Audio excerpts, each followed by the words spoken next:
Bas, nyikwa Ramogi kama na inya kumkita Ramogi TV ka ndi ruotho paki ageno nurio maber an nyinga Trevor Ombija jandengo panga janyakachi dendo Ombija taya nyakwar guoko cha pesa koro eloko marwa sani en Wilson Ochuka jakabuoch kobita mano jo mabeyo wapogo chogo gi nduma lakini kapogo chopo kanyo magi weche manyien mawango. Kufika pale kwake msichana wetu Edina Mara mwenye ni sister yangu, tukapata polisi alishakuja na wakachukua mwili ikaenda mochari huko Kisii referral.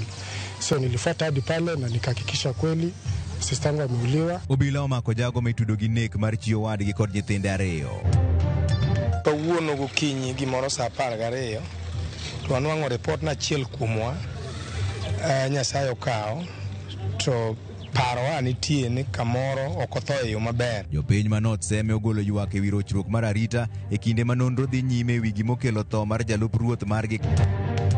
Jopiny rito gi leyo ng'eyo gima nie report ma idhi gol bang' twak mosebedo ka dhi nyime Bomas of Kenya.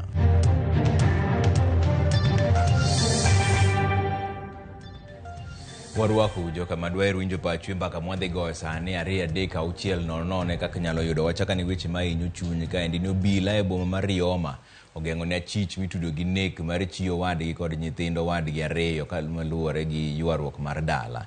Achijno yangore ni ne oringo mochiwore ne lwet obila bang' timo monj makamano. Jafwambo marwa Diana Olonde miwa ler mar wachni.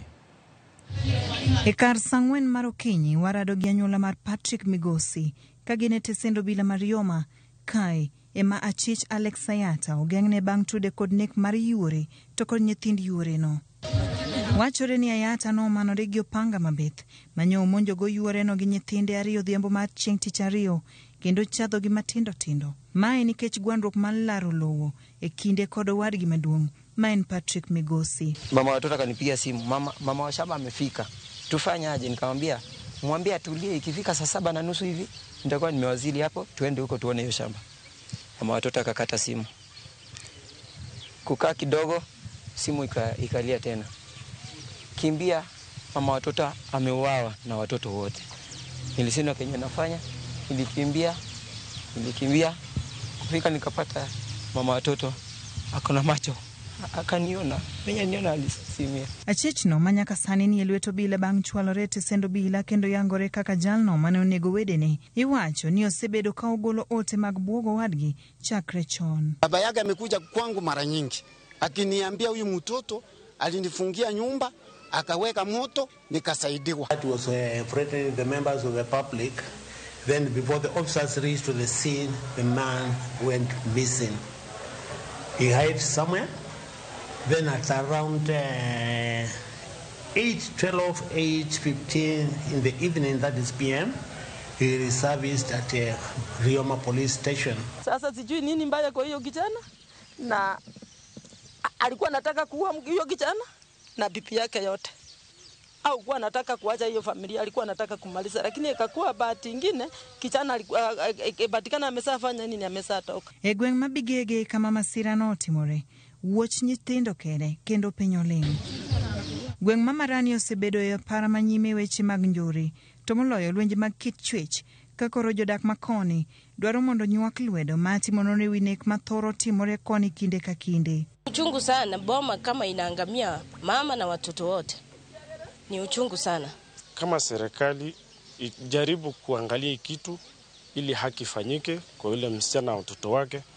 Kwa sababu ikiwa mtu wako na shida na ndugu yake, sidhani kama hiyo ndio jibu ya kuua watu ambao hawana shida na yeye. Ringre miyono gi nyithinde no tere karkano ringre ma Kisii referral kairito timonegi bero. Diana Olonde, Ramogi TV. Kwa kanyo ni riwruok mar Azimio la Umoja koro dhi nyime gi medo buogo kuno duoko mar report matwak ma otisi kaka National Dialogue Committee.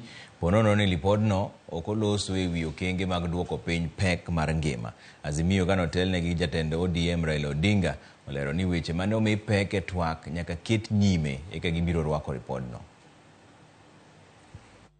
Sisi tunaambia Raila Amolo Odinga kama hiyo report haina mambo ya cost of living, kurudisha gharama ya maisha chini, usiweke sahihi. Paka aweke sahihi ndio ifike wapi? wa bunge.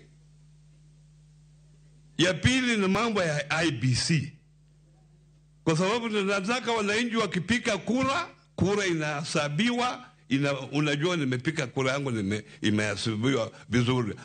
Hakuna mambo ya kuiba kura. Tunataka gharama ya maisha irudi chini, bei ya mafuta irudi chini, bei ya unga irudi chini, bei ya sukari irudi chini, bei ya stima irudi chini, nauli ya kusafiri irudi chini, hata kodi ya nyumba irudi chini.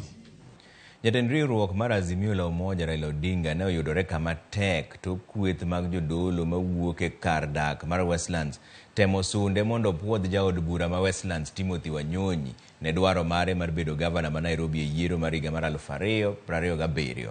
Ne en kwayo ma obiro ndalo 4 kende tok migosi Odinga siemo wang' josiasa ma Nyanza kuom bedo gi miluma mar telo kapok kinde yiero chopo. Jafwambo marwa Eric Owenga ni kod ler mathoth. Egiko odira mokalo kane olimo gwenge ma Siaya, Kisumu gi Homa Bay, migosi Odinga ne ohum nono gi josiasa makoro geto kombe mamoko mamalo mana higa achiel kende tok yiero maduong'. Ka okon ng'igie sani giket mahino margi e tiene jopiny. Kata kamano, kawuono e nyasi mane obagi gi kweth jokanisa mane jiwo dwaro mar Tim Wanyonyi mar bedo gavana ma Nairobi, Raila noyudre e kanyaklano ka bende jodologo ne jiwe mondo mi opuodhi Wanyonyi ne dhi laro komno e higa ma yiero ma 2027. Ne en romo ma Odinga ema noyuoro kaka wendo ma odhial. Huyu mheshimiwa Wanyonyi aweze kurekebisha mambo yaliyoharibika pale City Hall, na watoto wetu waweze kwenda shule, wamama wetu wafanye biashara, yala anayofanya hapa Westland. Jodologo mathoth giwuok e gwenge ma imbo mar Kenya to dak Nairobi kae noramo ni wang'ni Wanyonyi ema oromo bedo gavana ma Nairobi.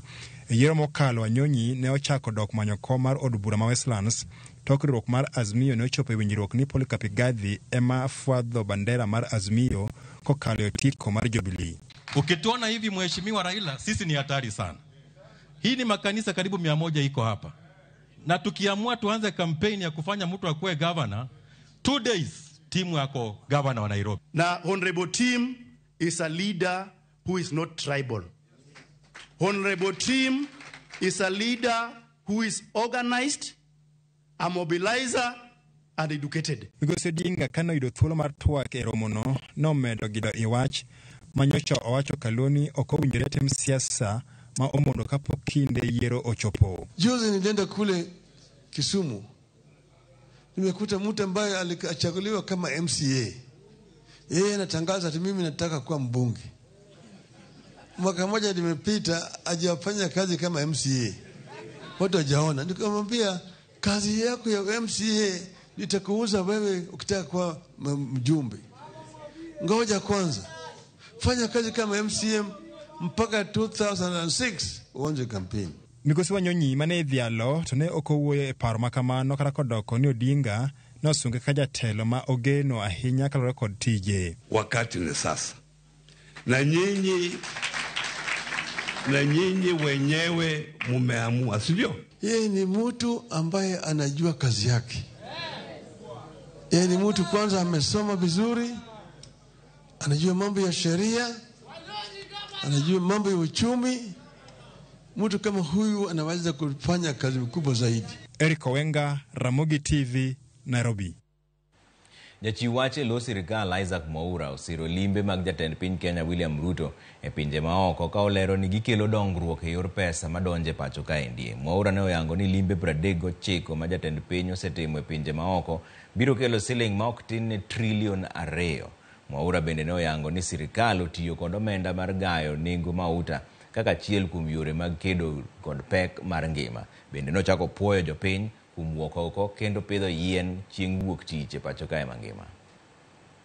Wakati tumeichukua nchi tulipata kwamba imejaa madeni mengi tu, ambayo sasa haikutupatia mwafaka wa kuendelezea maendeleo, kwa sababu fedha lazima tuzitafute kupitia mikataba kati ya wawekezaji wa kibinafsi na serikali. Lakini pia ni uchungu na tunakubali kwamba imefanya serikali pengine ikaongeza kodi hapa kidogo tu, kwa sababu ni aidha wewe ujitafutie hela zako ama uchukue za mwingine ambaye ameweza kuziweka akiba. Nasikia wengine wakisema kwamba eti watu wametumia hela nyingi kuenda katika mikutano ama kuenda katika hafla za kupanda miti ama hii kampeni. Ndivyo, kwa sababu viongozi kazi yao ni kuongoza. Watu wakimwona waziri, wakimwona katibu, ina uzito zaidi kuliko kumwona tu chifu wa area kwako. Jalup ruoth ma North Seme e Kisumu County ne okwany ka owito ngimane apoya kendo ringre oriere Calvert mar alwora mag Kolenyo. Jafwambo marwa Millicent Adhiambo miyowa ler mathoth ewi wachni. Lore kod ruoth ma Central Seme Caleb Okuon oyango ni nyawadgi no nyone mogik kar sa ariyo madhi gi nus otieno manyoro kamadho soda. Bang'e oduogo kwanye ka otho kar sa 12 mar okinyi ma kawuono. Kochopo kawuono gokinyi gimoro sa 12 to anwang'o report na achiel kuomwa Nyasaye okawo to parowa nitie ni kamoro ok otho e yo maber. Anwang'o report ni nyo en e gine moro ka kar yweyo moro ka manyo omadhe sote moro. Kweny to dogo kwanye sa 12 okinyi. Oka waneno injury moro amora kuome, but e dhoge ta waneno ka golo remo moro matin. Masira no omedo ololoro kuom jodak makoro ywak e wirochruok mar arita ma osebedo kadhi nyime kuom higa achiel sani. Gino ma oseweyo ka ji mahao 5 osewito ngimagi kokalo kuom monj kod maundu mapok oyangi. Twaseyudo ni Kolenyo ka ok ber nikech Kolenyo ka emosenegi ji mopogore opogore. Nitiere achiel kuom chiwa ka miluongo ni Dorin mayande nonegi gi jokwe kolao ko e dukane. The same Kolenyo ka be maka wachiew kawuono to ayudo ka assistant chief bende otho ma wiye oketie mtaro. Omiyo wan gi luoro. Wayudo ni inyalo wuotho to ng'ato ting'e boda ng'ani mabiro beti. Nitie boda moko mawuotho kaendi mabe ok gin joma tiyo ka. Wadwaro ni chife kata gi sirkal ong'i wachno. Weche mane giseyo obila makono kuom keto nyau e tijgi, gikwayo jopiny mondo ti kanyakla kod obila e timo nonro mar fwenyo jomaundu. Ere kaka inyalo nego ng'ato kae? Ere kaka gimoro incident nyalo timore machalo mar assistant chief kae to police post en atu ariyo kanyo. Iyudo gokinyi pok no patrol, they onge patrol. Ere gima kosa wacha dier koso miriambo. Mine nigi luoro nikech irep mama ti rep nyithindo. In mama iriwi gi nyithindo. Donge uyudo tuoche ko kamano? O kamano. Mano gima timore kaendi kendo kwayiego. Nitiere information mong'e kaka jogweng' to kodwa miyo police information. Ang'o momiyo kodwa miyo police information? Mae tim wadagi wakwedo kendo wakwedo. Koso uyiego? Wadagi kendo wawacho ni wan kaka jo Seme Kanyadwera. Wadwaro ni mondo Kolenyo ka oluoki gi yore duto. To Kolenyo kae obro dok kaka ne nikech Kolenyo ka history ne pek. Nentie udi 3 odundu moro ka kar loso ndiga to kod okulu joginda hotel. Sani koro nitie gorofni. Ka onge arita makare, gigieki gik moko ema bodake ok dhano. Ringre mosenindo, jalup ruoth ma North Seme John Olum osetere kar kano ringre e osiptand kaunti ma Kisumu kuma irito timne bero mar yango adier e wi gima dine kel thone. Millicent Adhiambo, Ramogi TV, Seme Kolenyo, Kisumu County. Komiti matayo twak e kind Azimio kod Kenya Kwanza chano romo kod jatend migao mar omenda Profesa Njuguna Ndung'u chieng' tich adek juma manyien mar goyo mbaka ewi duoko piny pek mar ngima kod usuru ma ijuogo jopiny. Komitino dhi nyime kod romo e kaunti ma Machakos kendo gin kod geno mar chwalo report margi tarik 26 dweni. Kaka jafwambo marwa mar siasa Chris Owino leronwa, josiasa kod jopiny ogolo chung' mopogore ewi ka bende odhi duoko piny pek mar ngima masani othung'o ganda jo Kenya kosoyo. E ranyisi makende ni twak mosebedo kadhi nyime kind Azimio kod Kenya Kwanza chano miyo pek idho malo e nengo mar ngima e ripot margi mogik. Komitino motelne kod Kalonzo Musyoka kod Kimani Ichung'wa dhi romo kod jatend migao mar omenda Profesa Njuguna Ndung'u juma manyien. Kagiloso kod jofwamb weche e kaunti ma Machakos, kama komitino dhi nyime kod ndiko ripot margi, Kalonzo kod Ishungwa oyango ni gidhi romo kod Ndung'u mar somo pache e wi okenge mag miyo jopiny fuong'ruok. We have also found need to make further consultations, and that's why we asked for time out to make further consultations, principally with the National Treasury, and we shall be recalling the Cabinet Secretary in charge of the National Treasury to join us when we reconvene next week on Wednesday, by which time we expect also to have a draft report to consider as we settle on the small issues that we are yet to agree on. Okang' ma kamano dibed ni nyalo moro jopiny mosebedo ka jiwo komitino mondo mi pek midhiero ma oganda jo Kenya kaloe kar chugo lemo ne jo siasa. Dwaro marwa kaka jopiny mokwongo ni wadwaro ni ngima mani malo kaendi ema aparo ni nyalo moro japiny kadbone ne gi jogo wuoye kabisa mokwongo nikech ngima ni malo, gimoro amora ni malo, to mano wan kaka wan jopiny mane pane gima nyalo konyo kata obedo ni gik moko mane osetimore ne kaka jinogo election. Kiging'i gino madhi konyo gi wegi kendgi, kata ging'i gigo mabiro konyogi ka jotelo, to ging'i gigo mabiro konyo jopiny, nikech ne wayierogi ni mondo gidhi gikednwa, to gitine ng'ato. E giko juma mokalo, riwruok mar Azimio ne obwogo mar tamruok keto kokgi e ripot mogik mar komitino, poni ne ok gimiyo pek idho malo e nengo mar ngima. It is important that we hear from Treasury, and that is where they should help us crack that issue, because at the end of the day, they are the ones who collect the revenue, they are the ones who dispense, of course, service government programs. Komitino bende dhi timo lalruok kod jatend piny Dr. William Ruto kod ogai mar Azimio Raila Odinga motelo ne pedho ripot margi. Kimani Ishungwa onyiso geno mare ni komitino dhi chopo e winjruok e wi duoko piny pek mar ngima kaachiel gi ywak e wi osuru mamalo motelo ne pedho ripot margi mogik tarik 26 dweni. By 26th, the committee has a timeline of up to the 26th. So by the end of next week, we should have finished with our report. Mabiro e kinde ma jo siasa to kawo chung' mopogore e wi teko ma komitino ni godo e duoko piny pek mar ngima. Moko kuomgi wacho ni duoko piny pek mar ngima ok en gima nyalo tim piyo ka diyo switch mar stima. If in any case they wanted people to air their views, it's obvious common mwananchi should have insisted on the cost of living. Where did they start that discussion from? It started with the politicians. Of course, they say election is a political process. The fact that they didn't involve common mwananchi, it will end on satisfying the needs of politicians. Because the problems are so deep-rooted and have such a long historical perspective that they cannot be solved by waving a magical wand. There is no hypodermic needle that is going to be injected into our economy and sort the whole issue of cost of living. Kopogore gi pek mar ngima, kweth mar Kalonzo kod Ishungwa bende dhi golo chung' margi e wi tieko gwandruok ma kinde ka kinde e wi duoko mag yiero mar tend piny, okenge mag gwelo commissioners manyien mag IEBC, riwo oganda jo Kenya e kind weche mamoko. Kata odoko ni komiti matayo twak e kind riwruok mar Azimio kod piny owacho mar Kenya Kwanza dhi nyime kod ndiko ripot margi mogik motelo ne chwalo ripot makamano e nyim od bura, moko kuom jopiny kod josiasa nigi kiawa ka ripot makamano dhi miyo oganda fuong'ruok kuom duoko piny pek mar ngima.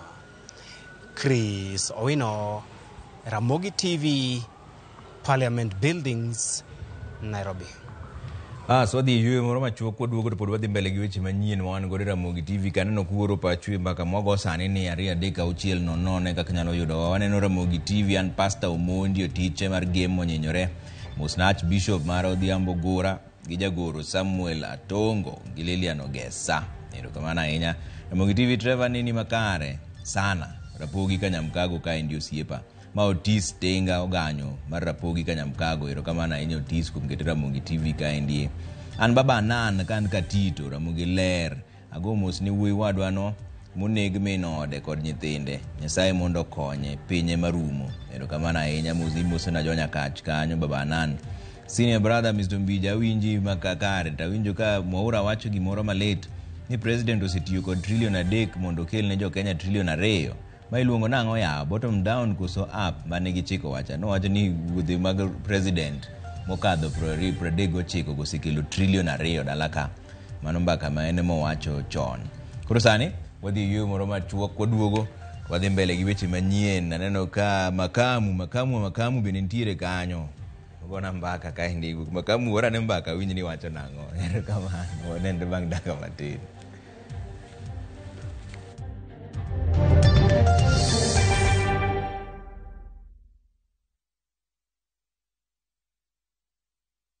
Jipange na View sasa iko hapa sasa.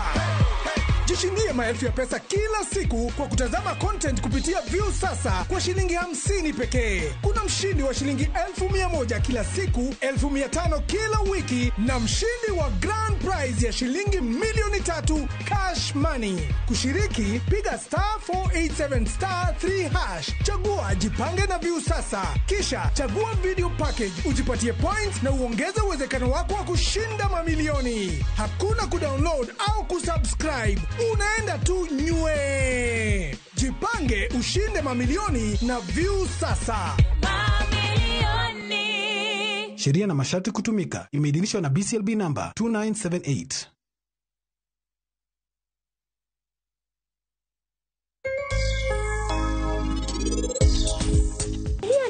Bueno nego bende iliero ne chiemo malo matin samo chiemo mondo kiko ocham chafu man kinyeri. Koro sodas ni mae prevent gwen from yudo ng'ich mae dier ot. Koro chiemo ni adiere pi nie bate kamano ok dwa ni gweno kwayo dhi manyo pi. Nikech gweno ng'e ni kawo chiemo ne momodhe. To ko chiemo maonge gi pi to kendo gweno bedo gi shida.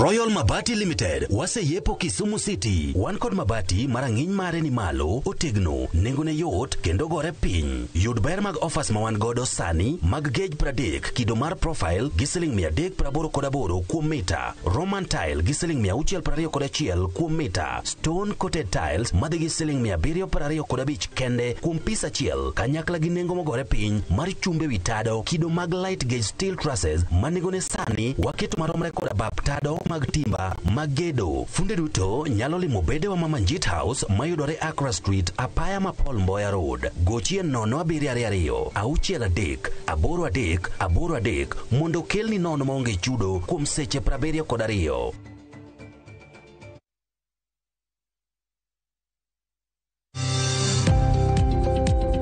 Ohala gi mwando wakelo ni jolony e weche ohala. It is important mondo wan kaka joluo wabed gi dongruok. Wafwenyo ni adiera matut mag timo ohala. Tijni kidwa time en mana mashin mar luoko to gi kuminya yude pi. Wawuoyo e wi yore makare mag timo ohala. Kisechopo level mabedo brand ono beni gimoro amora mitimo en gima timo ang'o makelo pesa. Wakonyi dongo handi ka wami yore mag kano mwandu. Investment group kawache mana gi nyinge no en choko pesa kasto ikete kamoro kasto golo nyinyo mabiro konyi e kinde mabiro. Omiyo wakwayo ni ji duto ket pesa gi savings mondo wapuonji kaka gibiro tiyo godo. Riwri kodwa chieng' tich ang'wen saa 1:45 otieno mana e Ramogi TV.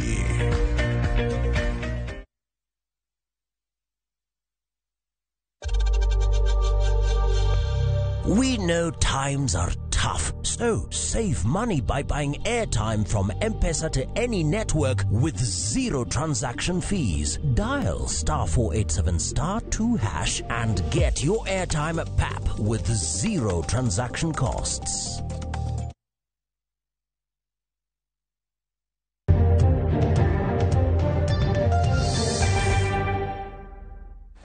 Erokamano Kamano kuom keto Ramogi TV ka wadhi ane mbele gi weche manyien ni piny owacho ka okale migawo mar thieth osidayanga chenro mar pogo nede milion 15.3 mag geng'o suna e kauntis 22 mapacho kaendi. Chenro no mano yangi e kaunti ma Homa Bay geto jiwo lwenj kedo gi tuo mar malaria kendo winjore odhi nyime nyaka dwe mar 4 higa manyien. Jafwambo marwa Ali Abich miyo walerno. E nyasi mano bagi lap tuke mandirwe ka chudubura marangue migawo mar thieth ne ochako ayanga chenro mar pogo ne jopiny nede mothiedhi mag suna kaka yo ma piny owacho nigo mar kedo gi landruok tuo mar malaria e counties 22 ma tuo mar malaria thoro nyore jopiny. Moko kuom counties 22 go oting'o counties moloro nam Lolwe machalo county ma Homa Bay, county ma Kisumu, Siaya, county ma Migori, Busia kind counties mamoko kendo county ma Homa Bay dhi yudo nede maromo gana 841. Jagoro ma ongirore migawo mar thieth Mary Mudhoni manotelo e chenro no ne okoni ji maromo milion 4 e tung Kenya mangima tuo mar malaria goyo higa ka higa ka thoe ma ikelo kod tuo mar malaria to romo gana 10 higa ka higa e pacho ka. We are going to another 21 counties. So you're lucky that we have started with you. Tuo mar malaria bende pod en midhiero maduong' anya to alwora mar nam Lolwe malandruok mare ochung' ata mala 19 ka migawo mar thieth yango ne gidhi tiyo kod nyamrerwa e chenro mar pogo nede go eko ka jopiny kwayo mondo ti kod nede go eko yo mowinjore. And these nets are going to be issued through the digital platform. The households are already registered by the CHPs. The system allocated nets to each household as into 1:2 members of the household. And the household heads will produce their ID for identification. Governor ma Homa Bay Gladys Wanga okoni gisebedo ka giketo okenge ma opogore mar kedo kod landruok tuo mar malaria masani ochung' ata mala 3.6 e kaunti ni ka okoni gisekedo chenro makare mabiro neno ni nede mag sunago eko ochopo ne jopiny e kor gwenge. That Homa Bay County now has the lowest prevalence of malaria at 3.6% in the lake endemic regions, while prevalence stands at 19%. This stride is attributed to the effective implementation of various malaria control interventions. Tuo mar malaria na chiel kuom tuoche mosebedo ka chendo anyato e counties moloro nam Lolwe mene mapek achiel kod nyithindo manie bwo higni 5 ma tuo osebedo ka imo. Chenro ma migawo mar thieth ochako mar pogo nede mag suna en okang' maduong' mabiro konyo dwoko chien landruok tuo mar malaria e pacho ka. Ali Abich, Ramogi TV, Homa Bay. Jotuo manigi tuo sukari e gwenge mag Siaya nigi luoro kaluwore gi nok mar yedhe ma yangore ni osebedo manok e kuonde thieth ka kuonde mamoko bende onge kod yedhe. Andrew Ndego lero no wachni. Ngima mag oganda ma odak gi tuo sukari e gwenge mag Siaya koro medo bedo kama tek kaluwore ni yedhe mag gayo tuo no nok e gwenge go. James Wagude, laktar mar kaunti no yango ni kuonde thieth mag kaunti no onge kod yedhe mag thiedho kata gayo pek tuo no gino makelo luoro ne oganda man kod tuo sukari.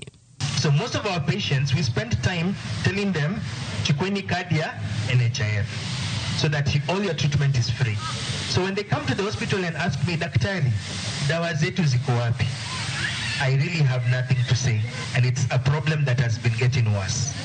So today they don't have any oral medications, and we need even to go beyond metformin because today we have new drugs that are treating diabetes that have been discovered, but we are yet to get them in our county.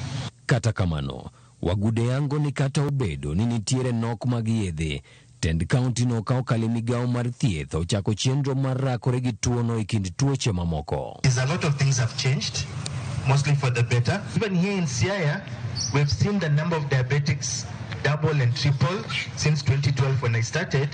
We used to only have one clinic where we would see 20 patients. Now we have 2 clinics, a clinic every week.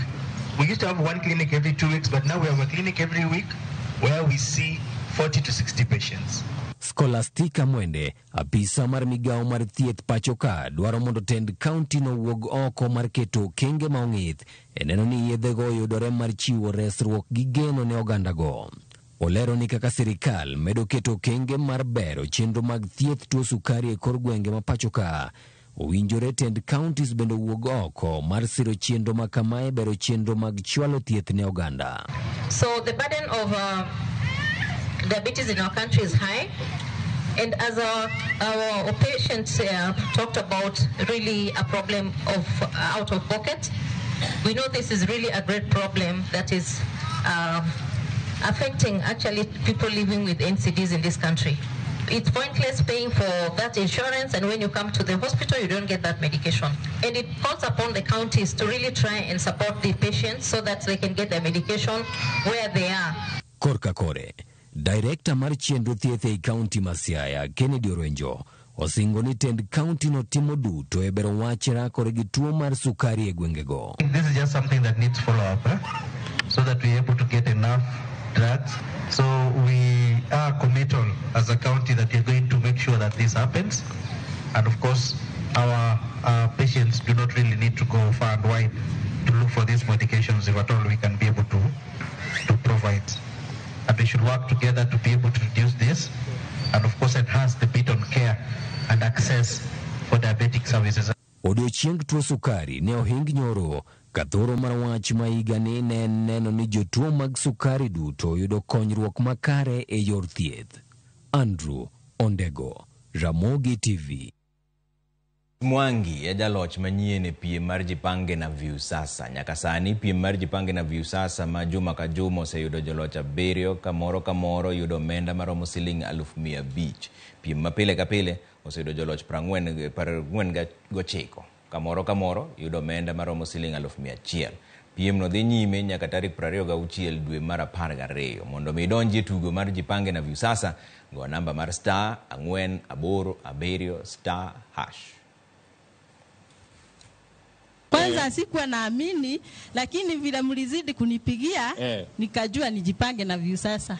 Nikashukuru Mungu. Tulizidi kupiga. Sisi washindi wetu tunawapenda sana. Ukishinda pesa hatuchokangi na wewe. Tutakubembeleza. Nimewin wiki hii shilingi 1,100. Naona furaha kwa watu wa Viusasa. Unasikia fiti? Nasikia fiti. Unasikia fiti sana. Ndio.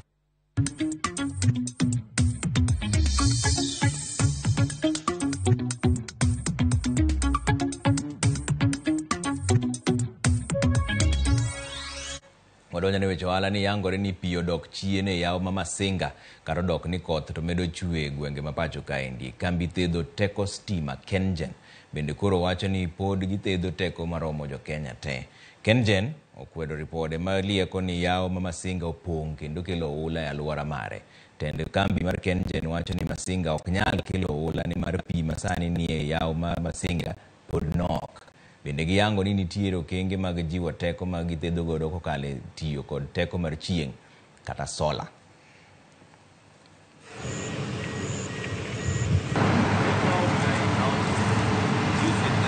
Masinga power station generates a capacity of about 40 megawatts. Currently, what we are doing is we are conserving our use of the dams to ensure that we are able to run our hydro installations for a longer period. You know, they always say that a man who is satisfied is the one who can burn the granary. The current water level now is 1042.67, which way below the spillway level. We still have a headroom of 13 meters. We have never reached the maximum that it ever reached. The inflows were 800 cubic meter per second. So we are still below what 2018, the inflows of 2018 were even higher.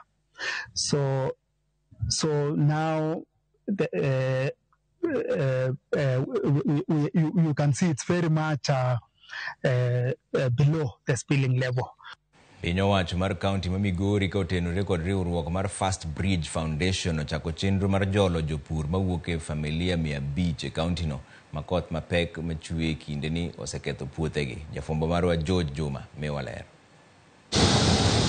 Koth en wuon chiemo, kata kamano ka ochwe mathoth to koro kelo midhiero ma oting'o kethruok mag mwandu. e kaunti ma Migori koth mapek osekelo kendo pod medo kelo lal ne oganda. Jopur e kaunti ma Migori gin mokuom oganda e kaunti ni manyaka sani koro kwano lal mathoth. Some of those very good farms are being swept away by the raging floods. A lot of the fertilizer that our farmers put on the crops is also being swept away. E okang' mar jopur matindo moyudo lal ma okel kod koth mapek, piny owacho mar kaunti ma Migori kawo tende riwruogno mar First Bridge Foundation ochako chenro mag chiwo kony ne jopur matindo mawuok e familia 500 ma koth oketho kothegi e puothe. Koro wa expect ni ka bang'e ka koth osedok chien to wanyalo konyogi through giving them seeds, fertilizers, mondo gichak gipidh ane cham machielo. All the 500 farmers will get access to agricultural inputs from identified agrovets within the county. Jatend migao mar pur, pith jamni kaachiel kod re kaunti ma Migori Lucas Musenda wacho ni chenro ne madhi kawo kinde mar dweche 2 dhi geto jopur matindo ma oting'o mond liete kaachiel kod jogo eko ma odak kod ng'ol. Something that will be done between the county government and FAO to identify those agrovets that will be closer to the farmers so that farmers can be able to pick seeds, they can be able to pick fertilizers, they can be able to pick other interventions from those agrovets up to a ceiling of 9,100 shillings. We expect ni puothe gi kobedo flooded, gidhi puro some trenches ma drain pi ka wuok e farms gi. So sama gitiyo tijno to nitie pesa ma FAO dhi miyogi. Ka opogi kod chiwo kothe kod mbolea, jamni ma jopur gi bende opidho bende dhi yudo thieth manono. Time of vaccination, deworming, and then wadhi miyo beneficiaries mosquito nets mondo geng' tuo mar malaria. Chenro ni ma isiro kod riwruogno mar Food and Agriculture Organization igeno ne dhi konyo medo nyuolo chiemo tok ka koth orume kaunti ni. George Juma, Ramogi TV, Migori.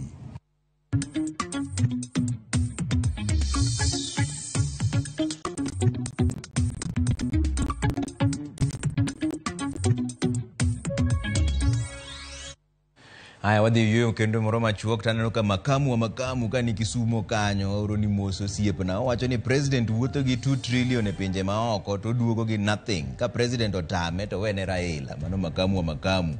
Trevor wach mogo ka onge list to kik baba tem keto sei. Gima to tek mamin Jerop kani Homa Bay. Polis sani koro ninde klas moloyo kata daktari mag sirikal. Ochopo kama koro polis koro wenj piny okawo tich e lwetgi ka gikia tich to giwe. Mandi following incident motimore Kolenyo. Erokamano ahinya. Wadhi yueyo moro machuok oduogo to chako gi weche mag tuke kidhi mabor ahinya.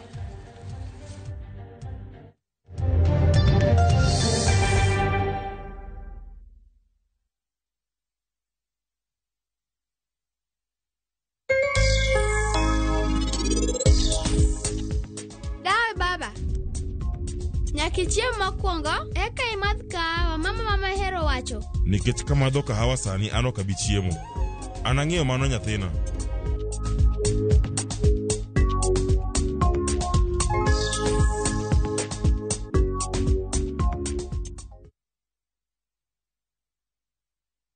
Kete manaka.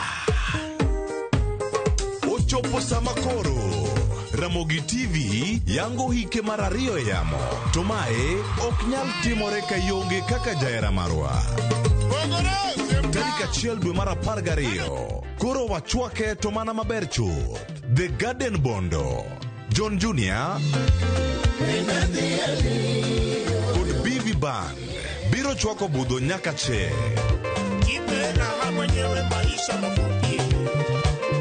Jolendo magi mag Ramogi TV mawero bende biro betie. Mae kik bai. The Garden Bondo. Kapio Junction. Samachon.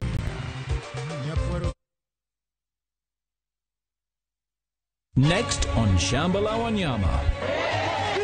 This is the key to your salvation.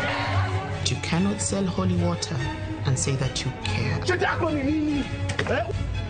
This thing of one woman was brought by Mzungu. If you want to run this, you wait till I'm dead. Why get married if you cheat? because you're both my sons and I love you equally. Huyu ni mtumishi wa Mungu. That I have a problem. Shamba la Wanyama. New episodes available every Saturday, only on View Sasa.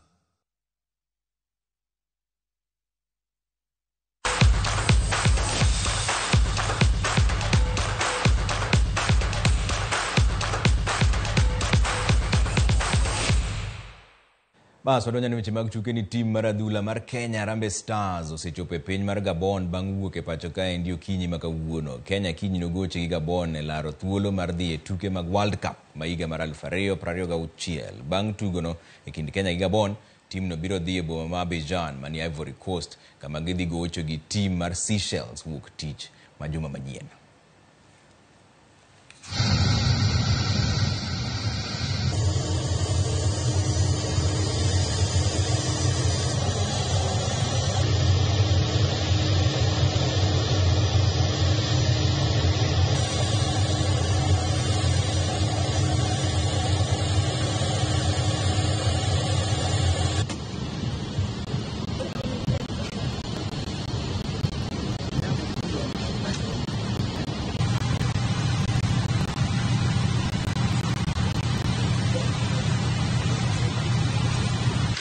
We are really unlucky because a lot of players are missing who was normally in the starting 11. So, but we have to find solution, and the players knows. I told them from beginning. For example, Anyembe and Okumo was in build-up of our team very important.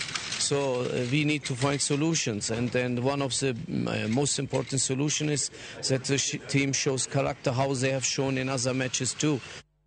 Tuke mag rugby ma season manyien mar laro simbo mar Kenya Cup chakore tarik 25 dweni nyaka dwe mar 4 higa manyien. Timbe manotieko e thuolo auchiel mokwongo e season mokalo ema dhi yawo tuke go ayanga. E season manyien nitiere tim 2 manyien modonjo ka e giko mar season bende ibiro gol oko timbe 2 mabiro tieko e thuolo mogik.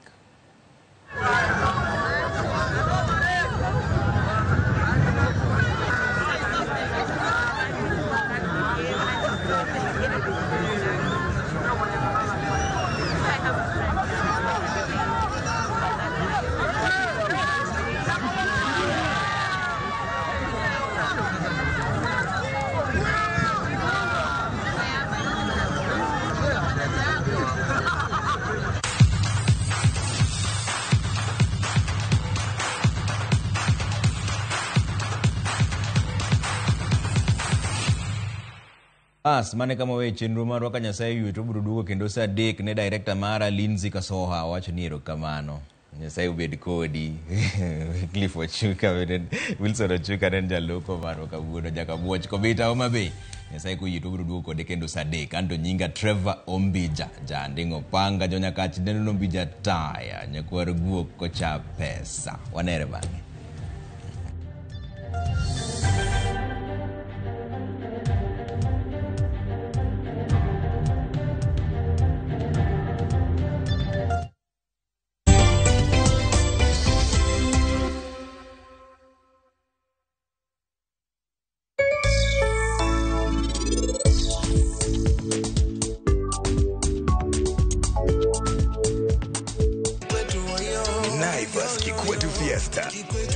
Nakuru ni kwetu, Limuru ni kwetu, Ruaraka ni kwetu, Naivas ni yetu.